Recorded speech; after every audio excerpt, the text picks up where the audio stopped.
Donc j'ai commencé par me présenter. Donc je m'appelle Yann Paulès. J'appartiens à un grand groupe français, Total, pour ne pas le citer.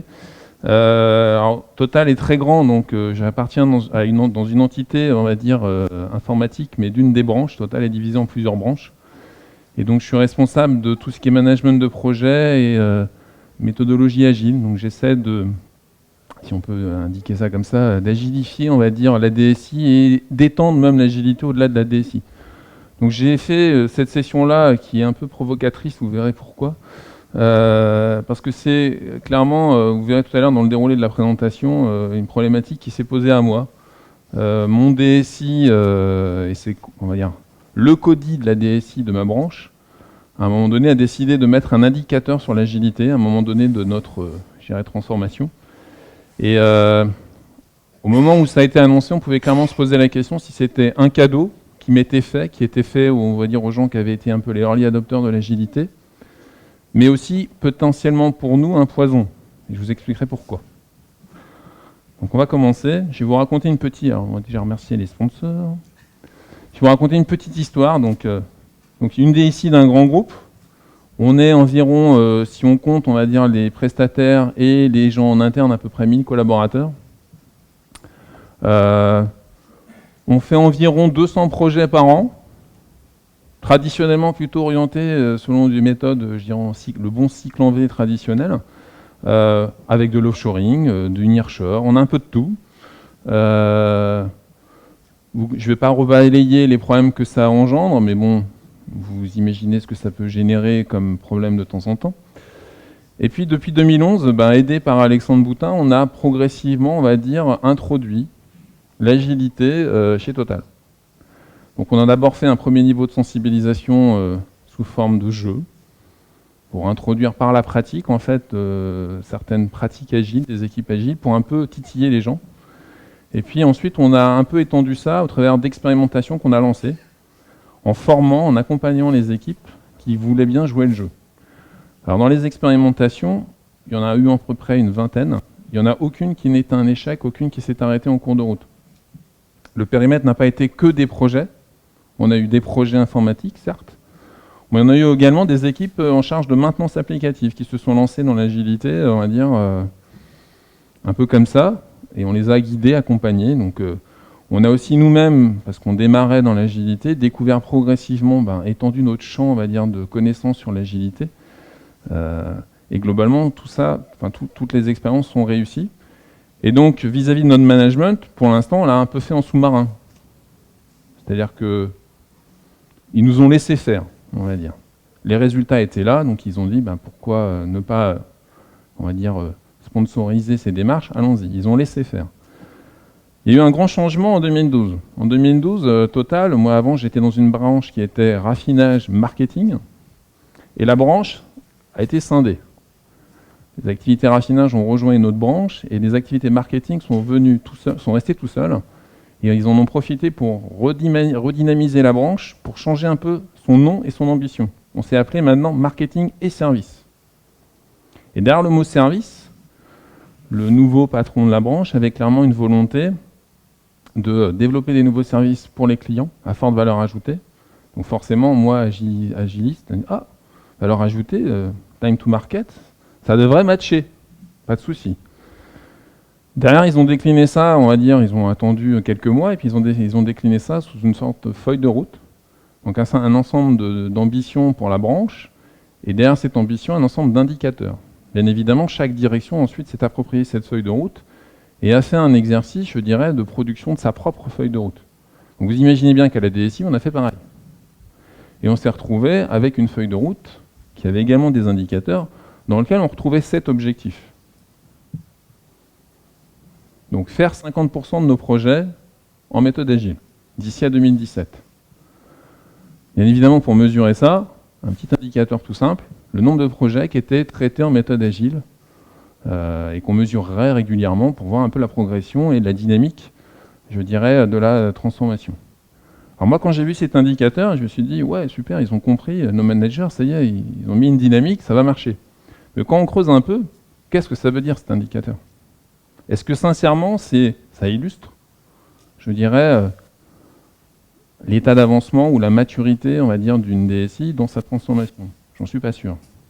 Donc est-ce que cet indicateur, il allait nous servir ou nous desservir? Et là, c'est pas évident. Et donc, quand on creuse et qu'on avance un peu, bon, ça c'était ma première réaction, j'étais super content. Et bon, finalement, j'ai un peu déchanté. Pourquoi? Alors, une chose que j'ai pas dit aussi, bien évidemment, les collaborateurs qui avaient été dans les 20 expérimentations initiales avaient l'effet, je dirais, des multiplications, ils avaient causé autour d'eux, donc je me disais, il y a un terrain favorable. Les collaborateurs, ils connaissent les problèmes qu'ils rencontrent quotidiennement avec les méthodes traditionnelles, l'agilité va forcément leur parler. Bon, donc j'étais super ambitieux, super motivé, et puis malheureusement, il y a ça. Vous connaissez bien l'œuf, le paradoxe de l'œuf et de la poule. Des indicateurs, des plans de transformation, tout ça, dans les grandes entreprises, il y en a toujours eu, et il y en aura toujours. Des indicateurs, pareil. On en produisait avant, on en produit avant. Donc est-ce que l'un est la conséquence de l'autre ou l'un amène l'autre? On peut se poser la question. Et clairement, je ne suis pas persuadé que, disons, cet indicateur était signe d'une maturité réelle dans la transformation qu'on voulait initier. Et également, il y avait d'autres soucis. La réalité des utilisateurs, ou des gens de la DSI plutôt, c'est que on avait d'une part un certain nombre d'individus qui avaient un peu la peur de la feuille blanche. Comment je fais? On me dit d'être agile, on me dit qu'on veut 50% de projets agiles, mais je ne connais pas l'agilité, j'en ai jamais mené, comment je vais faire?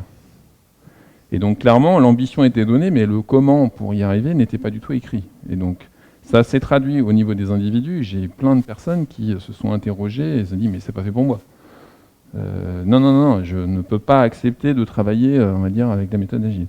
Les équipes, de la même manière, étaient perplexes. On leur demande d'être agile, mais pourquoi? On ne leur a pas expliqué pourquoi nécessairement. Et donc l'agilité était presque vue comme une fin en soi et non pas comme un moyen. Donc ils ne comprenaient pas. Et alors je ne vous parle pas des managers. Quand on leur dit, vous allez avoir des équipes auto-organisées qui vont produire de la valeur, et moi je sers à quoi? Avant, je résolvais les problèmes. Avant, j'étais le manager qui faisait des choix, qui arbitrait. Et maintenant, qu'est-ce que je vais devenir? Et donc derrière tout ça, en fait, alors on voit pas bien, mais c'est une. Alors là, vous avez une boule de neige. Vous connaissez sûrement le phénomène d'homéostasie. Alors, est-ce que ça dit à certains quelque chose? Non. Bon, alors je vais prendre un exemple.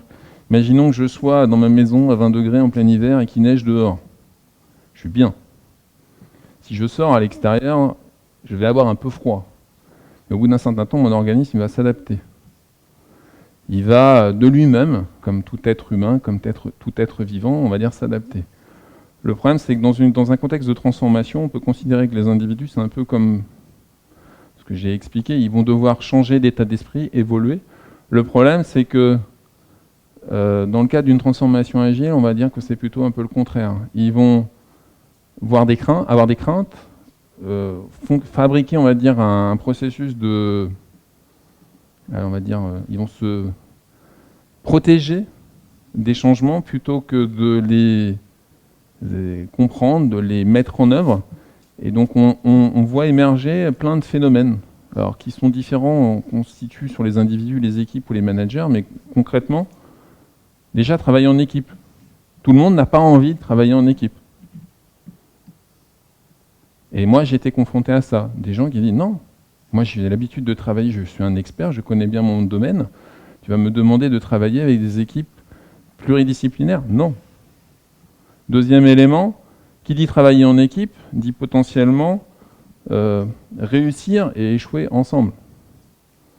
Avant, j'étais gratifié, j'avais des bonus quand je réussissais bien mon travail. Maintenant, qu'est-ce que ça va devenir? Deuxième chose, il va falloir qu'ils prennent des risques. Bien évidemment, dans une transformation, on sait d'où on va, d'où on part, on ne sait pas vers où on va. Donc il va falloir accepter de prendre des risques. Et tout le monde n'est pas prêt nécessairement à prendre ces risques. Et ça a été une découverte. Je me disais que le terrain était favorable et que les gens accepteraient justement de prendre des risques. Eh bien, ce n'est pas du tout le cas. Contrairement à ce qu'on peut croire. Autre élément, il va falloir qu'ils s'engagent. D'habitude, c'était le chef qui s'engageait. Là, ça va être les équipes qui vont devoir s'engager collectivement. Et là, c'est pareil. Tout le monde n'a pas nécessairement envie de s'engager, et peut-être pas aussi souvent qu'on le demande dans Scrum à chaque début d'itération. Être visible, c'est aussi un élément introduit par l'agilité et dont les gens n'ont pas nécessairement conscience, en prime abord. Et quand on creuse avec eux, montrer régulièrement à son client ce qu'on a fait, ce qui marche et ce qui ne marche pas, potentiellement, tout le monde n'y est pas prêt. Être autonome dans les prises de décision, c'est pareil. Bien souvent, c'est le chef qui a dit, c'est le chef qui a pris la décision, c'est pas nous. Bon, avec l'agilité, vous voyez bien qu'au niveau des individus, on leur demande quand même beaucoup de nouvelles choses et que tout le monde n'est pas prêt d'adhérer à ces valeurs. Alors, se remettre en question, je l'ai déjà dit, donc bien évidemment, quand on fait une transformation, il faut un peu susciter le désir et montrer un peu l'urgence au début de changer. Tout le monde n'est pas prêt d'accepter, on va dire, ce changement et d'accepter de se remettre en question. Alors c'est pas toujours évident, mais bon. Côté manager, on leur demandait bien évidemment d'accompagner le changement, et là j'ai volontairement mis, on va dire, un ballon sous l'eau avec de l'appui, parce que il y aura des bons côtés, il y aura des mauvais côtés, il y aura des bons moments, des mauvais moments, et le manager, il aime bien aller montrer les belles choses, parce qu'il peut se gratifier, mais il n'aime pas nécessairement, quand ça va mal, aller défendre l'équipe ou l'accompagner dans la dure réalité de l'agilité. Bon, ça a été un choc pour certains managers. Autre chose, ils ne sont pas tous, on va dire, prêts à laisser de l'autonomie et à déléguer. Ils aiment bien affecter les tâches et ainsi de suite.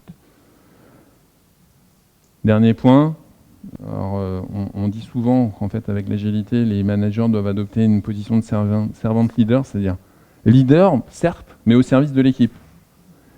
Et là, c'est pas facile pour certains managers. Et ça, j'ai pu le voir concrètement chez nous. Alors pour moi, personnellement, je vous ai mis une image de sous-marin, c'est pas innocent. Avant, je vous ai dit au début, les expérimentations, on était un peu vivons cachés, vivons heureux, on était un peu en mode sous-marin.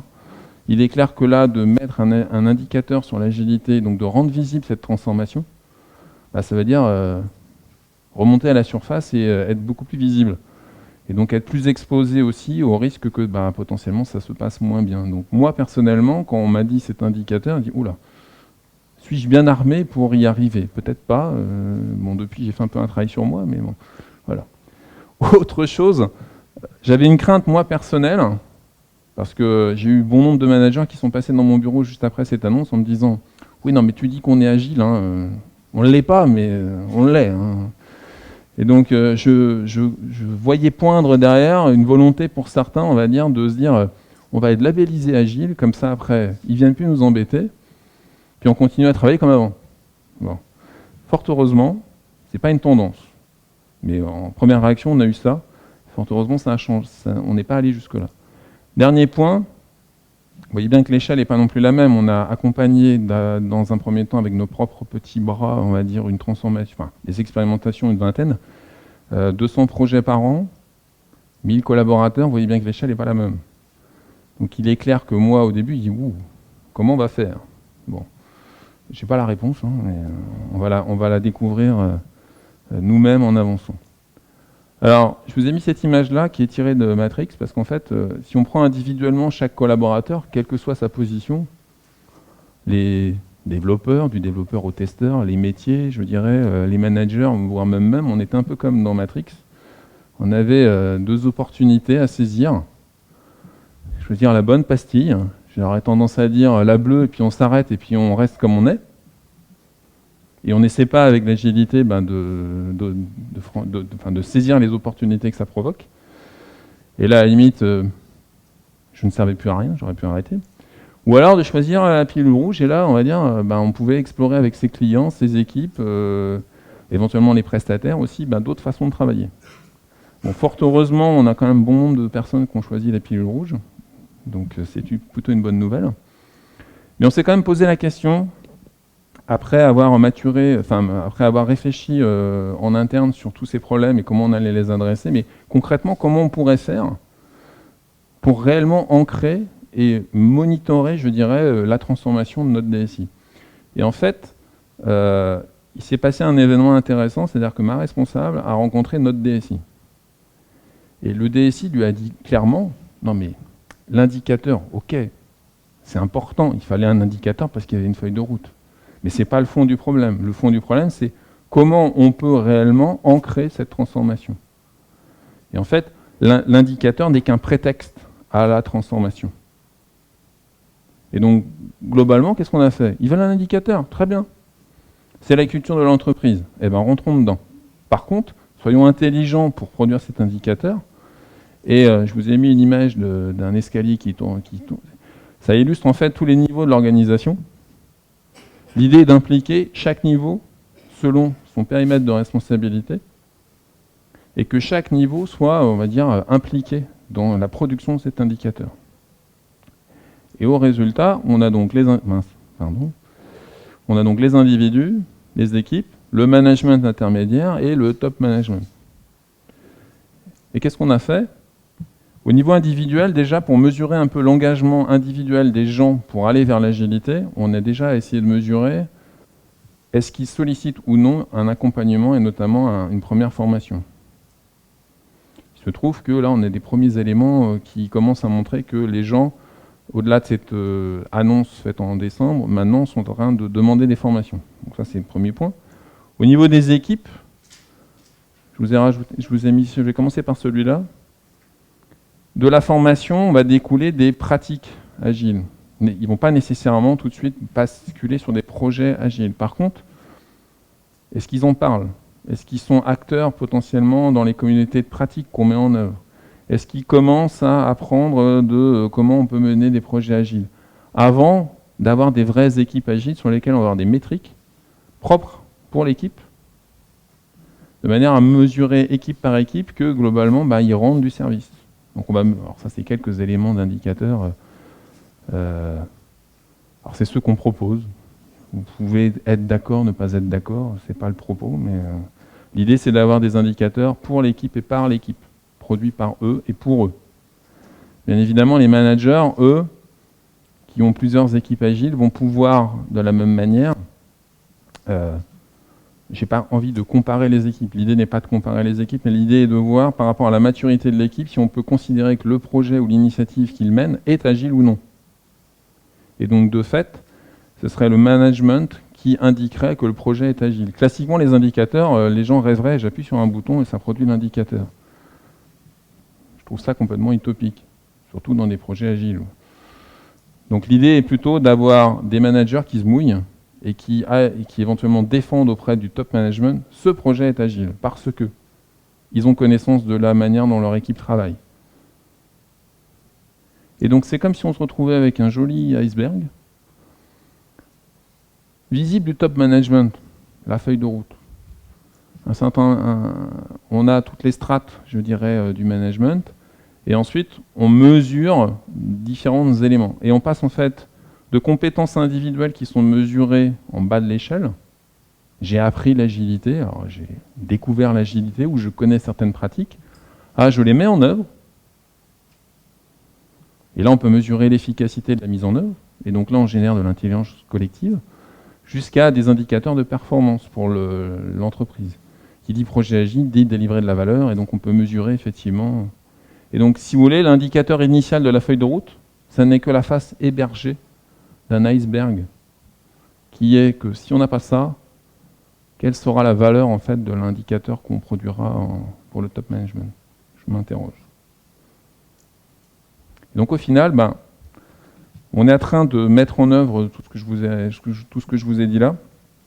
Et donc, alors c'est pas concret, c'est pas concrétisé parce que c'est tout récent.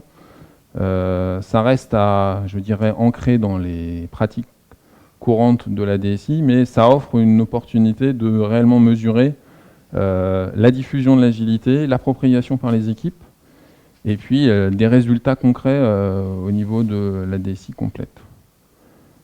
Et j'aime bien dire ça aux gens en fait de ma DSI. Ils se plaignent tout le temps que ça ne marche pas, qu'ils deviennent eux-mêmes les acteurs du changement. Et voilà, et je finirai par ça. J'en suis où dans le temps là ? 10 minutes, ben, vous allez pouvoir poser des questions. Donc, est-ce que vous avez des questions?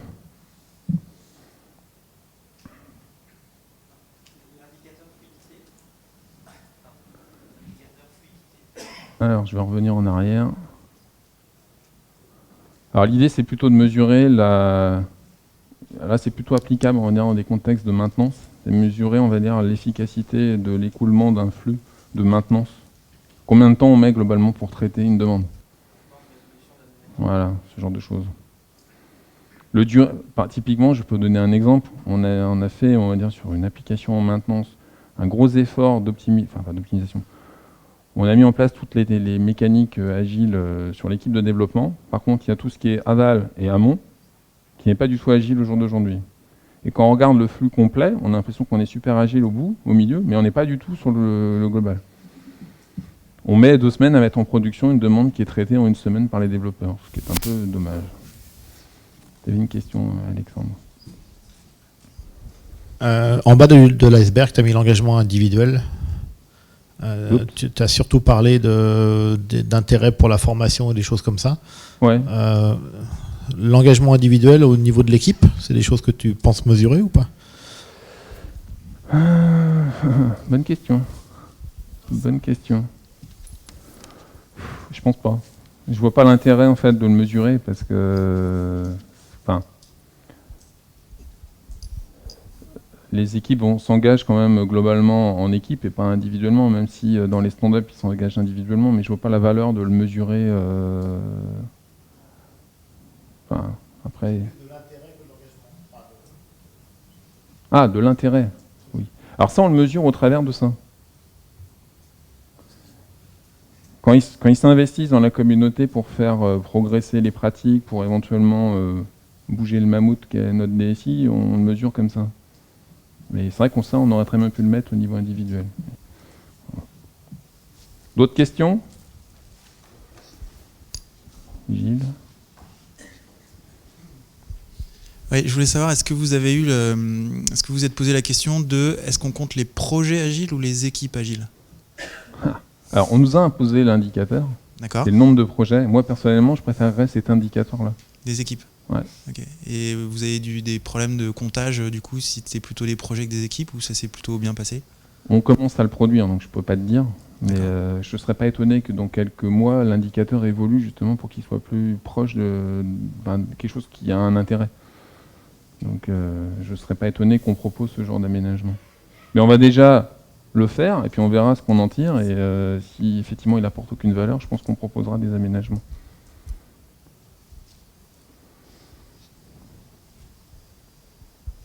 C'est une question qui fait suite à cette question-là. C'est-à-dire que si vous essayez de mesurer quelque chose au niveau des équipes, la plupart du temps, dans les organisations, la notion d'équipe n'existe pas. C'est-à-dire que RH, rien du tout. Il n'y a rien du tout qui existe. Ça n'a pas d'existence, ça n'existe qu'à travers des projets. Ouais. Voilà. Est-ce que c'est la même chose dans votre contexte? Alors, je vais faire un peu la même réponse que à la session d'avant, c'est-à-dire qu'effectivement, on sait d'entrée que nous, on va devoir attaquer, on va dire, des pans de l'organisation qui sont les RH, les achats, la partie contractualisation, qu'il va falloir aller sensibiliser avant de les transformer, c'est évident. Il est clair que pour l'instant, il y a beaucoup d'individus, et c'est aussi pour ça que travailler en équipe, c'est compliqué pour eux, qui étaient attachés à leur étiquette, leur fiche de poste. On leur dit maintenant, on va gommer un peu ça, vous allez être une équipe auto-organisée. Certains n'ont pas nécessairement envie de lâcher ça. Par contre, de là à aller mesurer derrière éventuellement des objectifs collectifs, pourquoi pas? Mais je ne sais pas si les RH vont accepter. Ça pourrait être un axe de développement. Et au jour d'aujourd'hui, on a des objectifs individualisés. Alors après, on y met ce qu'on veut. C'est-à-dire qu'on peut très bien avoir les objectifs individuels et avoir un objectif collectif qui est de délivrer un projet en temps et en heure. C'est pas incompatible des deux, de mon point de vue.